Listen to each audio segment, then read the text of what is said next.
ചുമന സമരം കഴിഞ്ഞ് ഏകദേശം 1 വർഷത്തോളം കാലം ആകുന്ന ഈ സമയം ഉണ്ടാകേണ്ട ഒരു സാഹചര്യം, സമരം ഒരു വ്യത്യസ്ത തലങ്ങളുള്ളൊരു സമരമായിരുന്നു. പ്രത്യക്ഷത്തിൽ സദാചാര പോലീസിനെതിരെയുള്ളൊരു സമരവും, അല്ല മറ്റൊരു തലങ്ങളിൽ ഫാസിസത്തിനെതിരെയും സ്ത്രീവിരുദ്ധതയ്ക്കെതിരെയും ഒക്കെ പറയാൻ കഴിയുന്ന രീതിയിലുള്ള സമരമായിരുന്നു. അപ്പോൾ അതിന് സമരത്തിനൊരു ട്രിഗർ ഫാക്ടർ ഉണ്ടായിരുന്നു. ഡൗൺ കോഫി ഷോപ്പ് ആക്രമിക്കപ്പെടുന്നതും. സോ സമരം കഴിഞ്ഞ് 1 വർഷം കഴിയുന്ന ഒരു സാഹചര്യത്തിൽ നമുക്ക് മനസ്സിലാക്കാൻ കഴിയുന്ന അങ്ങനൊരു ആക്രമണത്തിന്, ഒരു രാഷ്ട്രീയ പാർട്ടി കൊടിയൊക്കെ പിടിച്ചു പോയ ഒരു റെസ്റ്റോറൻറ്റ് സദാചാര പോലീസിൻ്റെ പേരിൽ തല്ലി തകർക്കുന്ന ഒരു രീതിയിലൊരു ആക്രമണത്തിന് കേരള സമൂഹത്തിൽ ഇനി ഒരു രാഷ്ട്രീയ പാർട്ടിയും തയ്യാറാകില്ല.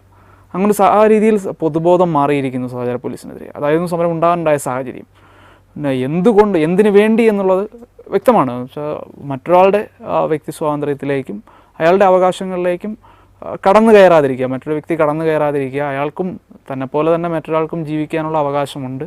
അത് തൻ്റെ അവകാശങ്ങളെ കോൺട്രഡിക്റ്റ് ചെയ്യാത്തിടത്തോളം കാലം അതിൽ മറ്റൊരാൾ ഇടപെടേണ്ട ആവശ്യമില്ല എന്നൊരു ബേസിക് റൈറ്റ്സിന് വേണ്ടിയുള്ളൊരു സമരമായിരുന്നു. അപ്പോൾ കഴിഞ്ഞ 1 വർഷ കാലയളവിൽ സദാചാര പോലീസിംഗ് വിഷയങ്ങളിൽ ഉണ്ടായിട്ടുള്ള കേസുകളും, റിപ്പോർട്ട് ചെയ്യപ്പെട്ട കേസുകളും, അതിൽ പോലീസ് നടപടികൾ സ്വീകരിക്കാനുണ്ടായ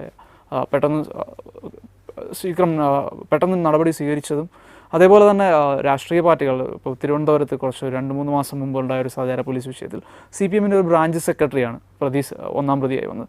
അപ്പോൾ തന്നെ പാർട്ടി സെക്രട്ടറി പ്രസ്താവന ഇറക്കുന്നുണ്ട്, ഇതുപോലുള്ള നടപടികൾ കേരളത്തിൽ പാർട്ടിയിൽ വെച്ച് പൊറുപ്പിക്കാനുണ്ടായില്ല. അപ്പോൾ ആ രീതിയിൽ കേരള പൊതുബോധത്തെ, അല്ലെ രാഷ്ട്രീയ പൊതുബോധത്തെ മാറ്റാൻ സമരത്തിന് കഴിഞ്ഞിട്ടുണ്ട്. പ്രത്യേകിച്ചും കേരളത്തിൽ വളരെയധികം സ്വാധീനം ചെലുത്തിയിട്ടുണ്ട്. കാരണം മുൻപ് സദാചാരവും സംസ്കാരവും ഒക്കെ വ്യക്തിപരമായ കാര്യങ്ങളായിരുന്നു എന്നുണ്ടെങ്കിൽ ഇന്നതിന് രാഷ്ട്രീയ മാനം കൈവന്നിട്ടുണ്ട്. പ്രത്യേകിച്ചും ഒരു തീവ്ര വലതുപക്ഷ സർക്കാർ കേന്ദ്രത്തിൽ ഭരിക്കുന്ന ഒരു സാഹചര്യത്തിൽ അതിനൊരു രാഷ്ട്രീയ മാനം, സംസ്കാരവും സദാചാരവും ഒക്കെ രാഷ്ട്രീയമായി ഉപയോഗിക്കപ്പെടാൻ പോകുന്ന സാഹചര്യത്തിൽ പുരോഗമന രാഷ്ട്രീയ പ്രസ്ഥാനങ്ങൾ അതിൽ സ്വീകരിക്കുന്ന നടപടികൾ അങ്ങേയറ്റം സ്വാഗതാർഹമാണ്. കാരണം അതിൽ സമരത്തിന് വളരെയധികം സ്വാധീനം ചെലുത്താൻ കഴിഞ്ഞു എന്നാണ് ഞാൻ വിശ്വസിക്കുന്നത്. ജനസമരം ഒരു ഷോക്ക് ട്രീറ്റ്മെൻറ്റാണ്. ഒരു കപട സദാചാര ബോധം മുഖംമൂടി അണിഞ്ഞു നിൽക്കുന്ന ഒരു സമൂഹത്തിന് നൽകുന്ന ഒരു ഷോക്ക് ട്രീറ്റ്മെൻറ്റാണ്. അത് ഇടയ്ക്കിടയ്ക്ക് നൽകിക്കൊണ്ടിരിക്കുന്നതിലൊരു അർത്ഥമില്ല. അതൊരു സ്റ്റെപ്പിംഗ് സ്റ്റോൺ, ഒരു കാലഘട്ടം കൊണ്ട്, മേ ബി ഒരു 10-15 വർഷം കൊണ്ട് മാറേണ്ട ഒരു സമൂഹ ചിന്താഗതിയെ, മനോഭാവത്തിനെ മാറ്റാൻ ഒരു തുടക്കമാണ്.